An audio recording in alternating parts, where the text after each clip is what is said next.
Welcome. തഹ്മനാണ്. Anti Parkinson's drugs സീരീസിൽ നമ്മുടെ 6ാമത്തെ video ആണ്. ഈ വീഡിയോയിൽ നമ്മൾ ഡിസ്കസ് ചെയ്യുന്നത് ഡോപ്പമിൻ അഗോണിസ്റ്റ് ഡ്രഗ് ഗ്രൂപ്പുകളെ പറ്റിയാണ്. ഡോപ്പമിൻ അഗോണിസ്റ്റ് എന്ന് വെച്ചാൽ എന്താ? ഡോപ്പമിൻ അഗോണിസ്റ്റ് എന്ന് വെച്ചാൽ ഡോപ്പമിൻ ബൈൻഡ് ചെയ്യുന്ന റിസപ്റ്റർ. സോ ഇത് റിസപ്റ്റർ ആണെന്നായിരിക്കും. ഇവിടെ വന്ന് ഡോപ്പമിൻ വന്ന് ബൈൻഡ് ചെയ്യുമായിരുന്നു. സോ അവിടെ ഡോപ്പമിന് പകരം നമ്മൾ ഇപ്പോൾ ഉപയോഗിക്കുന്ന ഈ മരുന്നുകൾ വന്ന് അവിടെ ബൈൻഡ് ചെയ്തിട്ട് ഡോപ്പമിൻ എന്താണ് ചെയ്യുന്നത് അതേപോലെ തന്നെ ചെയ്യുന്നു. ഡോപ്പമിൻ ഉണ്ടാക്കുന്ന എല്ലാ ആക്ഷൻസും അത് റിസപ്റ്ററിൽ പ്രവർത്തിച്ച് ഉണ്ടാക്കുന്ന തരം ഡ്രഗുകളാണ് നമ്മൾ ഡോപ്പമിൻ അഗോണിസ്റ്റ് എന്ന് പറയാം. സോ സ്ട്രാറ്റത്തിൽ ഡോപ്പമിൻ കുറവായിരുന്നു പാർക്കിൻസൺസ് രോഗത്തിൽ. അതാണ് പ്രശ്നം. സോ ഇപ്പോൾ ഡോപ്പമിൻ വേണ്ട. ഡോപ്പമിൻ ഇല്ലാതെ തന്നെ കാര്യങ്ങൾ അഡ്ജസ്റ്റ് ചെയ്ത് ചെയ്യാൻ പറ്റുന്ന തരം മരുന്നുകളാണ് നമ്മൾ ഡോപ്പമിൻ അഗോണിസ്റ്റുകൾ എന്ന് പറയും. ആൻഡ് ഈ ഗ്രൂപ്പിൽ 2 തരം മരുന്നുകളുണ്ട്, അല്ലെങ്കിൽ 2 ഗ്രൂപ്പ് മരുന്നുകളുണ്ട്. 2 ഗ്രൂപ്പ്സ് ആർ ദർ. ആൻഡ് ആദ്യത്തെ ഗ്രൂപ്പ് ഏറ്റവും പ്രധാനപ്പെട്ടതും ഫേമസും ആയിട്ടുള്ളത് എർഗട്ട് ആൽക്കലോയിഡ് ആണ്. എർഗട്ട് ആൽക്കലോയിഡ്സ് വിഭാഗം. എർഗട്ട് എന്ന് പറയുന്ന റൈ പ്ലാന്റിൽ നിന്ന് കിട്ടുന്ന, റൈ ചെടിയിൽ നിന്ന് കിട്ടുന്ന, ഫംഗസിൽ നിന്ന് കിട്ടുന്ന ആൽക്കലോയിഡ്സിൽ നിന്ന് ഉണ്ടാക്കിയെടുക്കുന്നവയാണ്. അതിന്റെ പ്രധാനപ്പെട്ട മരുന്ന് ബ്രോമോക്രിപ്റ്റിൻ ആണ്. ഏറ്റവും ഫേമസ്, വളരെ ഫേമസ് ആണ് ബ്രോമോക്രിപ്റ്റിൻ. വേറെ ഒരുപാട് ഉപയോഗങ്ങളൊക്കെ ഉള്ള മരുന്നാണ്. ദെൻ കേബർഗോലിൻ എന്ന് പറയുന്നത്, കേബർഗോലിൻ പക്ഷേ പാർക്കിൻസൺസിൽ അല്ലാതെ ഉപയോഗിക്കുക. പിന്നെ ഇപ്പോൾ ഉപയോഗത്തിലില്ലാത്ത പെർഗോലൈഡ് എന്ന് പറയുന്ന ഒരു മരുന്നുണ്ട്. സോ ഈ ഗ്രൂപ്പ് ഫേമസ് ആണെന്ന് ഞാൻ പറഞ്ഞു. പണ്ട് ഉപയോഗിക്കുന്ന മരുന്നാണ്. പക്ഷേ പാർക്കിൻസൺസിൽ ഇപ്പോൾ ഈ മരുന്നുകളുടെ ഉപയോഗം താരതമ്യേന കുറച്ച് കുറഞ്ഞ ആണ്. ആൻഡ് രണ്ടാമത്തെ ഗ്രൂപ്പ് എന്ന് പറയുന്നത് നോൺ എർഗട്സ് ആണ്. സോ ഇത് എർഗട്ട് അല്ല, നോൺ എർഗട്ട്, അല്ലെങ്കിൽ ഇതിനെ നോൺ എർഗോലിൻ എന്ന് വിളിക്കാം. നോൺ എർഗോലിൻ അല്ലെങ്കിൽ സാധാരണ നമ്മളെപ്പോഴും വിളിക്കുക ന്യൂ ജനറേഷനോ സെക്കൻഡ് ജനറേഷൻ ഡോപ്പമിൻ അഗോണിസ്റ്റുകളോ എന്ന് നമുക്ക് വിളിച്ചാലും ഒരു കുഴപ്പമില്ല. സോ പ്രാമിപെക്സോൾ എന്ന് പറയുന്ന മരുന്ന് 1997 വന്നു. സോ ഇതാണ് ആദ്യത്തെ മരുന്ന്. പിന്നെ വന്നതാണ് റോപ്പിനിറോൾ എന്ന് പറയുന്ന മരുന്ന്. രണ്ടും ഗുളികയായിട്ടൊക്കെ കൊടുക്കാവുന്ന മരുന്നാണ്. ദെൻ പിന്നെ ഒട്ടിച്ചു വെക്കാവുന്ന ട്രാൻസ്ഡെർമൽ, നേരത്തെ പല ഭാഗത്തൊക്കെ ആയിട്ട് ഒട്ടിച്ചു വെക്കാവുന്ന റോട്ടിഗോട്ടിൻ എന്ന് പറയുന്ന മരുന്നാണ്. ഇതൊരു സ്പെഷ്യൽ മരുന്നാണ്, ഇഞ്ചക്ഷനായിട്ട് ചില പ്രത്യേക കണ്ടീഷൻസ്. അത് നമുക്ക് ഏറ്റവും അവസാനം പറയാം. So this is the drugs which are used widely. ഇപ്പോൾ PDയിൽ പാർക്കിൻസൺസ് രോഗത്തിൽ ഈ മരുന്നുകളാണ് ഉപയോഗിക്കുക. ബ്രോമോക്രിപ്റ്റിന്റെ ഒക്കെ ഉപയോഗം കുറെ കുറഞ്ഞിട്ടുണ്ട്. അപ്പൊ അതുകൊണ്ട് നമ്മൾ ആദ്യം ഈ മരുന്നുകളെ പറ്റി പറഞ്ഞിട്ട് നമുക്ക് ബ്രോമോക്രിപ്റ്റിൻ സെപ്പറേറ്റ് ആയിട്ട് മറ്റൊരു വീഡിയോയിൽ പറയാം. സോ പ്രധാനപ്പെട്ട PDയിൽ ഇപ്പോൾ ഇവരാണ് ഡോപ്പമിൻ അഗോണിസ്റ്റുകൾ എന്ന് പറഞ്ഞ് ഇപ്പോൾ ഉപയോഗിച്ച് കൂടുതൽ കാണുക. പാർക്കിൻസൺസ് രോഗത്തിൽ ഈ ഡോപ്പമിനർജിക് അഗോണിസ്റ്റ് മരുന്നുകൾക്ക് എന്ത് തരം ഉപയോഗം എന്ന് വെച്ചാൽ അവയ്ക്ക് 2 തരം ഉപയോഗങ്ങളാണുള്ളത്. നമ്മൾ നേരത്തെ മറ്റു വീഡിയോയിലും പറഞ്ഞ പോലെ തന്നെ വൺ ഈസ് ഏർലി, നേരത്തെ മോണോതെറാപ്പി, ഏർലി മോണോതെറാപ്പി ഓർ ഇനീഷ്യൽ മോണോതെറാപ്പി. പാർക്കിൻസൺസ് രോഗം തുടക്കത്തിൽ തന്നെ ഉപയോഗിക്കുന്നു. പ്രത്യേകിച്ച് യങ് പേഷ്യൻസ്, യങ് ആണെങ്കിൽ വിത്ത് മൈൽഡ് സിംറ്റംസ് ഉള്ളതാണെങ്കിൽ ആ തുടക്കത്തിൽ നമ്മൾ ഉപയോഗിക്കുന്നു. പക്ഷെ നമ്മൾ ഇന്ത്യയിൽ അധികം റെസാജിലിനാണ് ഉപയോഗിക്കുക. പക്ഷെ മറ്റു പല രാജ്യങ്ങളിലും ഈ മരുന്ന് ഫസ്റ്റ് ലൈനായിട്ട് ഏർലി പാർക്കിൻസൺസ് ഡിസീസിൽ മോണോതെറാപ്പി ആയിട്ട് ഉപയോഗിക്കുന്നുണ്ട്. 2 ഓൾസോ സെയിം ലേറ്റ് PDയിലാണ്. Late PD means levodopa, carbidopa പോലെയുള്ള മരുന്നുകൾ തുടർച്ചയായിട്ട് കൊടുത്ത് കുറച്ച് നാൾ കഴിയുമ്പോഴത്തേക്കും അവയ്ക്ക് അഡ്ജുവന്റ് മരുന്നായിട്ട്, adjuvant to levodopa, carbidopa, because on off effect control ചെയ്യുക, അതിനു വേണ്ടിയിട്ട് നമുക്ക് കൊടുക്കാം. ഇനി മൂന്നാമത്തെ ഒരു ഉപയോഗം നമ്മൾ പറയുകയാണെങ്കിൽ പ്രാമിപെക്സോൾ ആൻഡ് റോപ്പിനിറോളിനെ കുറിച്ചിട്ടാണ് ഞാൻ പറയാം. അത് ഉപയോഗിക്കുന്നത് റെസ്റ്റ്ലെസ് ലെഗ് സിൻഡ്രോം എന്ന് പറയുന്ന കണ്ടീഷൻസിൽ നമ്മൾ ഉപയോഗിക്കും. ഉറക്കത്തിൽ കാലുകൾ അമിതമായി ചലിക്കുന്ന മോട്ടോർ പ്രശ്നം തന്നെയാണ്. സോ അതിന് നമുക്ക് ലിവഡോപ്പ, കാർബിഡോപ്പ ഒക്കെ കൊടുക്കാം. പക്ഷെ അതിനേക്കാൾ കുറച്ചും കൂടി അത്രയും less augmentation or less rebound phenomena ഒക്കെ ഉണ്ടാക്കുന്ന മരുന്നുകൾ പ്രാമിപെക്സോൾ ആൻഡ് റോപ്പിനിറോൾ ആണ്. സോ PDയിൽ ഇപ്പോൾ ഈ ഗ്രൂപ്പുകൾ പ്രധാനപ്പെട്ട മരുന്ന് ഗ്രൂപ്പുകളാണ്. ലേറ്റ് PDയിലായാലും ഏർലി PDയിലായാലും ചില രാജ്യങ്ങളിൽ ഏർലി PDയിലും ഉപയോഗിക്കുന്നുണ്ട്. പക്ഷെ ലേറ്റ് PDയിൽ ഇത് പ്രധാനപ്പെട്ട ഒരു മരുന്ന് തന്നെയാണ്. ഈ മരുന്നുകൾ, ഡോപ്പമിൻ അഗോണിസ്റ്റ് മരുന്നുകൾ പാർക്കിൻസൺസ് ഡിസീസിൽ ഉപയോഗിക്കുന്നത് കൊണ്ടുള്ള ഗുണങ്ങൾ എന്താണ് എന്ന് ചോദിച്ചു കഴിഞ്ഞാൽ, അഡ്വാൻറ്റേജസ് എന്താണ് എന്ന് ചോദിച്ചു കഴിഞ്ഞാൽ ഒരുപാട് ഉത്തരങ്ങൾ നമുക്ക് പറയാം. ഒന്ന്, ഈ സ്ട്രാറ്റത്തിൽ ലിമിറ്റഡ് ഡോപ്പമിൻ ഉള്ളവർ ഇത് വർക്ക് ചെയ്യും അല്ലെ. സ്ട്രാറ്റത്തിൽ ഡോപ്പമിൻ കുറവാണ്, നമുക്ക് ഡോപ്പമിൻ വേണ്ട. അവിടെ ഡോപ്പമിൻ ഇല്ലേലും കാര്യങ്ങൾ ഇവർ ചെയ്യും. ബിക്കോസ് ഇത് റിസപ്റ്റർ ആണെങ്കിൽ അവിടെ പോയി ഡോപ്പമിൻ പിടിക്കേണ്ടതിന് വരെ ഇവർ പോയി പിടിച്ചോളും, ഇവർ പോയി വർക്ക് ചെയ്തോളും. സോ ലേറ്റ് PDയിലും ഇത് ഗുണമാണ്. So in patients with limited dopamine synthesis, release, അങ്ങനെയൊക്കെയുള്ള ആൾക്കാരിൽ ഇത് ഗുണമാണ്. So there is decreased dopamine, ഡോപ്പമിന്റെ ആവശ്യമില്ല. രണ്ടാമത്തെ ഗുണം, ദീസ് ആർ ലോങ് ആക്ടിംഗ് ആണ്. ലീവോഡോപ്പ നമുക്കറിയാം ഡ്യൂറേഷൻ ഓഫ് ആക്ഷൻ കുറവാണ്, പക്ഷെ ഇത് കൂടുതൽ നേരം പ്രവർത്തിക്കാനായിട്ട് പറ്റും. മൂന്നാമത്തെ ഗുണം ലെസ് മോട്ടോർ ഫ്ലക്ച്വേഷൻസ് ആണ്. ലിവഡോപ്പ കാർബിഡോപ്പയുടെ പ്രശ്നം എന്തായിരുന്നു? ചിലപ്പോൾ പ്രവർത്തിക്കാം, ചിലപ്പോൾ പ്രവർത്തനമില്ല. ആദ്യം ഒന്ന് പ്രവർത്തിക്കും, കുറച്ച് കഴിയുമ്പോൾ ഇല്ലാതെയാകും. സോ അങ്ങനെയുള്ള അവസ്ഥ, അതിനാണ് ഓൺ ഓഫ് എഫക്ട് എന്ന് പറയാം, അല്ലെങ്കിൽ ഫ്ലക്ച്വേഷൻസ്. അത് ഇത് ലഘൂകരിക്കും.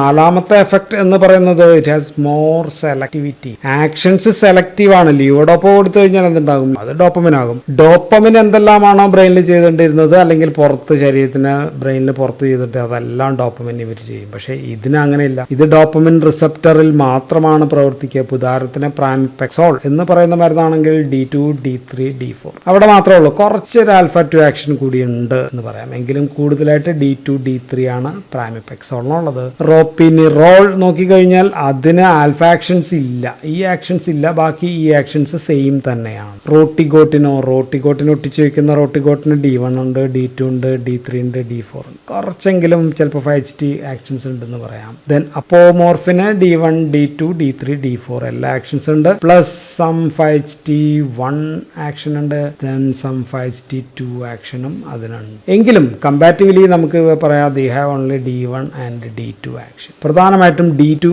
ആക്ഷൻ ആണ് കൂടുതലായിട്ട് ഉള്ളത്. സെലക്റ്റീവ് D2 ആണ് എന്ന് നമുക്ക് പറയാം. ഇനി അഞ്ചാമത്തെ എന്ന് വെച്ചാൽ ഇവയ്ക്ക് less or no chance for free radical formation. നമ്മൾ ഡോപ്പമിൻ ആണ് കൊടുക്കുകയാണെങ്കിൽ ഡോപ്പമിൻ ബ്രെയിനിലെത്തുന്നു, ഡോപ്പമിൻ ഓക്സിഡൈസ് ചെയ്തിട്ട് മെറ്റബോളൈസ് ചെയ്യുമ്പോൾ അവിടെ ഫ്രീ റാഡിക്കൽ ഉണ്ടാകും. സോ ഡോപ്പമിൻ കൂടുമ്പോൾ നമ്മൾ ഡോപ്പമിൻ അസുഖത്തിന് ഡോപ്പമിൻ കൊടുക്കുന്നു, പക്ഷേ ഡോപ്പമിൻ അവിടെ ചിലപ്പോൾ വീണ്ടും ന്യൂറോണൽ ഡാമേജ് കൂടുതൽ നടക്കുന്നു, ഓക്സിഡേറ്റീവ് മെറ്റബോളിസ് നടക്കുന്നു, ഡിസീസ് പ്രോഗ്രസ് വർദ്ധിപ്പിക്കുന്നു. പക്ഷേ ഈ മരുന്നുകൾ ഡോപ്പമിൻ ഇല്ലെങ്കിൽ ഫ്രീ റാഡിക്കൽ ഫോർമേഷൻ ഇല്ല. സോ ഡിസീസ് പ്രോഗ്രസ് വർദ്ധിപ്പിക്കുന്നില്ല. സോ ഇങ്ങനെയൊക്കെയുള്ള അഡ്വാൻറ്റേജ് ആണ് ദീസ് ഡോപ്പമിൻ അഗോണിസ്റ്റുകൾ. ഞാനിത് പറഞ്ഞത് ഇൻക്ലൂഡിംഗ് ബ്രോമോക്രിപ്റ്റിൻ വിഭാഗം മരുന്നുകളെ കുറിച്ചിട്ട്. പക്ഷെ ഇവിടെ വിവരിക്കുന്ന മരുന്നുകൾ ബ്രോമോക്രിപ്റ്റിൻ ഇല്ലാത്തതാണ്. ബ്രോമോക്രിപ്റ്റിൻ ഇല്ലാത്ത അല്ലെങ്കിൽ എർഗോട്ട് അല്ലാത്തവയ്ക്ക് ബ്രോമോക്രിപ്റ്റിനെ അപേക്ഷിച്ച് പിന്നെയും കുറച്ചും കൂടി അഡ്വാൻറ്റേജ് ഉണ്ട്. അതുകൊണ്ടാണ് ഈ മരുന്നുകൾ കൂടുതലായിട്ട് ഉപയോഗിക്കുകയും ബ്രോമോക്രിപ്റ്റിൻ പുറകോട്ട് പോയിക്കൊണ്ടിരിക്കുകയും ചെയ്യുന്നത്. ഒന്ന്, അതിന് ഇംപ്രൂവ്ഡ് ടോളറബിലിറ്റി കൂടുതലാണ്. ബ്രോമോക്രിപ്റ്റിന് ഒരുപാട് പ്രശ്നങ്ങളുണ്ട്. ബ്രോമോക്രിപ്റ്റിൻ ടോളറബിലിറ്റി കുറവാണ്. രണ്ട്, ഇവിടെ ഡോസ് ടൈട്രേഷൻ ഈസിയാണ്. ഡോസ് ടൈട്രേഷൻ നമുക്ക് മാസങ്ങളോ ആഴ്ചകളോ ഒന്നും ആവശ്യമില്ല, ആഴ്ചകൾ കൊണ്ട് തന്നെ ഡോസ് നമുക്ക് കൃത്യമായിട്ട് ക്രമീകരിക്കാൻ പറ്റും. പക്ഷേ ബ്രോമോക്രിപ്റ്റിനാണെങ്കിൽ നമുക്ക് കുറച്ച് സമയം എടുക്കും. ദെൻ മൂന്നാമത്തെ ഇനീഷ്യൽ ഹൈപ്പർ ടെൻഷൻ എന്നുള്ള പ്രശ്നം ഇല്ല, അല്ലെങ്കിൽ കുറവാണ്. നാലാമത്തെ പ്രശ്നം ലെസ് നൗസിയ ആൻഡ് വോമിറ്റിംഗ്. ബ്രോമോക്രിപ്റ്റിന് നല്ല ഛർദിൽ ഉണ്ടാകും, പക്ഷെ ഇതിന് അതില്ല. സോ ഇത്രയും ഗുണങ്ങളാണ് ബ്രോമോക്രിപ്റ്റിനെ അപേക്ഷിച്ചിട്ട് ഈ വിഭാഗം അല്ലെങ്കിൽ നോൺ എർഗോട്സ് വിഭാഗം ഡോപ്പമിൻ അഗോണിസ്റ്റുകൾക്കുള്ളത്. ഇത് മൊത്തം ഡോപ്പമിൻ അഗോണിസ്റ്റുകളുടെ ഗുണമാണ് പറഞ്ഞത്. ഇത് ഈ വിഭാഗത്തിന്റെ മാത്രം ഗുണമാണ് ഞാൻ പറഞ്ഞത്. സോ പ്രാമിപെക്സോൾ, റോപ്പിനിറോൾ പോലെയുള്ള മരുന്നുകൾ ഇനീഷ്യൽ ഏജൻസ് ആയിട്ട് PDയിൽ നമുക്ക് ഉപയോഗിക്കാൻ സാധിക്കും. സോ ഇൻ ഏർലി PDയിൽ നമുക്ക് അതുകൊണ്ടാണ് ഇത് ഉപയോഗിക്കുക. പല രാജ്യത്തും ഇത് നമ്പർ 1 അല്ലെങ്കിൽ ഇനീഷ്യൽ PDയിൽ ഉപയോഗിക്കുന്ന മരുന്നാണ്. ആൻഡ് ലീവഡോപ്പയെ അപേക്ഷിച്ച് നോക്കുകയാണെങ്കിൽ ദീസ് ആർ ലെസ് എഫക്റ്റീവ് ആണ്. ലീവഡോപ്പ തന്നെയാണ് നമ്പർ 1. അത്രയും എഫക്റ്റ് ഒന്നും ഇവയ്ക്കില്ല. പക്ഷേ നോ വിയറിംഗ് ഓഫ് പ്രശ്നമില്ല. That means motor fluctuation, on of effect അങ്ങനെയുള്ള പ്രശ്നങ്ങളൊന്നും. സോ മൈൽഡ് സിംറ്റംസ് ഉള്ള PDയിൽ നമുക്ക് ഡോപ്പമിൻ റിസപ്റ്റർ അഗോണിസ്റ്റ് നമുക്ക് ഏർലി PDയിൽ നമുക്ക് ഉപയോഗിക്കാം. പക്ഷേ നമ്മൾ ഇവിടെ റെസാജിലിനാണ് കൂടുതൽ പ്രിഫേർഡ്. കാരണം റെസാജിലിന് ന്യൂറോ പ്രൊട്ടക്റ്റീവ് എഫക്റ്റ് ഉണ്ടെന്ന് നമ്മൾ കണ്ടു. ഇനി നമുക്കിവിടെ കൈനറ്റിക്സ് അല്പം ഒന്ന് നോക്കാം. കൈനറ്റിക്സ് ഓഫ് ദീസ് ഡ്രഗ്സ് നോക്കിക്കഴിഞ്ഞാൽ ഇപ്പോൾ ഉദാഹരണം പ്രാമിപെക്സോൾ എന്ന് പറയുന്ന മരുന്ന് റീനൽ എലിമിനേഷൻ ആണ് കൂടുതൽ. സോ അതുകൊണ്ട് കിഡ്നി ഡിസീസ് ഒക്കെ എന്തെങ്കിലും ഉണ്ടെങ്കിൽ കുറച്ചൊന്ന് ഡോസ് കുറയ്ക്കുന്നത് എപ്പോഴും നല്ലതാണ്. ഡോസ് റിഡക്ഷൻ വേണ്ടി വരും. റോപ്പിനിറോൾ എന്ന് പറയുന്ന മരുന്ന് CYP1A2 വഴി നശിക്കുന്ന മരുന്നാണ്, അല്ലെങ്കിൽ മെറ്റബോളിസം നടക്കുന്ന മരുന്നാണ്. സോ അതിനെ ഇൻഡ്യൂസ് ചെയ്യുന്ന മരുന്നുകൾ, അതിനെ ഇൻഹിബിറ്റ് ചെയ്യുന്ന മരുന്നുകൾ രണ്ടും സൂക്ഷിക്കണം. സിപ്രോഫ്ലോക്സസിൻ, ഡിൽറ്റിയാസം, എറിത്രോമൈസിൻ അങ്ങനെയൊക്കെയുള്ള മരുന്നുകൾ നമ്മൾ സൂക്ഷിപ്പിക്കുക. ദെൻ ഒമിപ്രസോൾ പോലെയുള്ള മരുന്നുകൾ. So these all are CYP ആയിട്ട് ബന്ധമുള്ള മരുന്നുകൾ നമ്മളൊന്ന് സൂക്ഷിപ്പിക്കുക. ഇനി റോട്ടിഗോട്ടിൻ എന്ന് പറയുന്ന മരുന്ന് TD പാച്ച് ആണ്. ഡോസ് റിഡക്ഷൻ ഒന്നും ആവശ്യം. ഇനി ഡോസ് ഞാൻ അധികം പറയാറില്ല, എങ്കിലും ഒന്ന് പറഞ്ഞേക്കാം. പ്രാമിപെക്സോളിന്റെ ഡോസ് സാധാരണ 1.5 മില്ലിഗ്രാം വീതം 3 നേരമാണ്. മിക്കവാറും നമ്മൾ 0. ചെറിയ ഡോസിലായിരിക്കും തുടങ്ങുക. എങ്കിലും അത്രയും തുടങ്ങി 3 നേരം എന്ന് പറയുമ്പോൾ ഒരു ദിവസം ഒരു 4.5 മില്ലിഗ്രാമിലായിരിക്കും നമ്മൾ ഇത് ഉപയോഗിക്കുക. ഇനി ഇത് PDയിലാണ്, പാർക്കിൻസൺസ് ഡിസീസിലാണ്. RLS or restless leg syndrome, moderate to severe RLSൽ നമ്മളിത് ഉപയോഗിക്കുക കുറഞ്ഞ ഡോസിലാണ്. 0.25 to 0.5 മില്ലിഗ്രാം. ഇത് രാത്രി കിടക്കുന്നതിന് മുമ്പ്, ബെഡ് ടൈമിന് മുമ്പ് 2 to 3 3 മണിക്കൂർ മുമ്പായിരിക്കും നമ്മളിത് സാധാരണ കൊടുക്കുക. അടുത്ത മരുന്ന് റോപ്പിനിറോൾ ആണ്. റോപ്പിനിറോൾ നമുക്ക് പല രീതിയിൽ കിട്ടും. അത് നമുക്ക് ഇമ്മീഡിയറ്റ് റിലീസ് ഓർ അങ്ങനെ കിട്ടും. Then also delayed release or extended release ഒക്കെ ആയിട്ട് കിട്ടുന്നുണ്ട്. ആൻഡ് ഈ എക്സ്റ്റെൻഡഡ് റിലീസ് നമ്മൾ RLSന് ഉപയോഗിക്കുന്നില്ല എന്ന് പ്രത്യേകം ഓർക്കുക. റോപ്പിനിറോളിനെ കുറിച്ചിട്ടാണ്. എക്സ്റ്റെൻഡഡ് റിലീസ് അതിന് നമ്മൾ ഉപയോഗിക്കുന്നില്ല, നമ്മൾ ഇമ്മീഡിയറ്റ് റിലീസ് മാത്രമാണ്. സോ ഇമ്മീഡിയറ്റ് റിലീസ് ആണെങ്കിൽ 0.125 മില്ലിഗ്രാമിൽ തുടങ്ങി അങ്ങനെ കൂട്ടിയാണ് നമ്മൾ പാർക്കിൻസൺസ് ഡിസീസിൽ ഉപയോഗിക്കുക. നമ്മൾ പരമാവധി എത്ര ഉപയോഗിക്കുന്നത് വെച്ച് കഴിഞ്ഞാൽ സാധാരണ രീതിയിൽ ഒരു 24 മില്ലിഗ്രാം വരെ ഉപയോഗിക്കാം, 27 വരെയൊക്കെ വേണമെങ്കിൽ കൊടുത്തേക്കാം. പക്ഷെ ഫോർ RLSനാണെങ്കിൽ നമ്മൾ സാധാരണ ഒരു 4 മില്ലിഗ്രാം വരെയൊക്കെ ഉപയോഗിക്കും. 4 മില്ലിഗ്രാമിൽ താഴെ ആയിരിക്കും നല്ലത്. ദെൻ എക്സ്റ്റെൻഡഡ് റിലീസ് ആണെങ്കിൽ, if it is extended release PDയിലാണെങ്കിൽ നമ്മൾ കൊടുക്കുക 2 മില്ലിഗ്രാം ആയിരിക്കും ആദ്യത്തെ ഡോസ്, പിന്നെ 2 മില്ലിഗ്രാം ഒക്കെ വർദ്ധിപ്പിച്ച് അങ്ങനെ ആയിരിക്കും പോവുക. അപ്പോഴത്തേക്ക് നമുക്ക് 24 മില്ലിഗ്രാം അത്രയൊന്നും കൊടുക്കേണ്ടി വരാറില്ല. ഓക്കെ, സോ ഇതാണ് റോപ്പിനിറോൾ. ഇനി റോട്ടിഗോട്ടിൻ 6 മില്ലിഗ്രാം പാച്ച് ആയിട്ടും വരിക. ഏർലി PDയിലും കൊടുക്കാം, ലേറ്റ് PDയിലൊക്കെ കൊടുക്കാം. ഒരു 12 മില്ലിഗ്രാം ഒക്കെ ആയിരിക്കും നമ്മളിത് ഉപയോഗിക്കുക. ഇനി ബ്രസ്റ്റ് ഫീഡിങ്ങിനകത്തൊരു കാര്യം നമ്മൾ ശ്രദ്ധിക്കേണ്ടത്, these drugs can reduce the prolactin. അപ്പോൾ അതുകൊണ്ട് ബ്രസ്റ്റ് മിൽക്കിൻ്റെ ഒക്കെ എമൗണ്ട് ഇത്തിരി കുറയ്ക്കും എന്നുള്ള കാര്യം പ്രത്യേകം നമ്മൾ, അത് ഏത് ഡോപ്പമിനർജിക് അഗോണിസ്റ്റ് ആയാലും അത് കുറയ്ക്കും. ദെൻ പ്രഗ്നൻസി കാറ്റഗറി C ആണ്. അത്യാവശ്യം ഉണ്ടെങ്കിൽ മാത്രമേ ഇത് കൊടുക്കേണ്ട ആവശ്യമുള്ളൂ. അപ്പോൾ ഇനി അഡ്വേഴ്സ് എഫക്റ്റ് പറയണം, ഓർ സൈഡ് എഫക്ട്സ് ആണ് നമുക്ക് പറയേണ്ടത്. നമുക്ക് ഓരോ സിസ്റ്റമായിട്ട് നോക്കിയാൽ GI നൗസിയ വോമിറ്റിംഗ് അഗോണിസ്റ്റുകൾ ഉണ്ടാക്കാം, പക്ഷേ ഈ ഗ്രൂപ്പ് ഓഫ് മരുന്നുകൾക്ക് ഇത്തിരി കുറവാണ് കമ്പയർഡ് ടു ബ്രോമോക്രിപ്റ്റ്. ദെൻ കോൺസ്റ്റിപ്പേഷൻ ഉണ്ടാക്കാം, അത് ഫലം ഓഫ് ഡോപ്പമിന്റെ ഫലമാണ്. ദെൻ കാർഡിയോ വാസ്കുലാർ സിസ്റ്റത്തിൽ സം പോസ്റ്ററൽ ഓർ ഓർത്തോസ്റ്റാറ്റിക് ഹൈപ്പോട്ടൻഷൻ ഒക്കെ ഉണ്ടാക്കാം. സോ ഗിഡിനെസ് തലവിട്ടിലൊക്കെ ഉണ്ടാക്കാം. ദെൻ സിൻകോപ്പ് ഉണ്ടാക്കാം. ദെൻ കാർഡിയക് അരിത്മി ഉണ്ടാക്കാൻ തന്നെ ബ്രാഡി അരിത്മിയാണ്, അത്ര വലിയ പ്രശ്നമുള്ള കാര്യമല്ല. ദെൻ ഡിസ്കൈനേഷ്യ എന്തായാലും കുറച്ചുണ്ടാക്കാം, അത്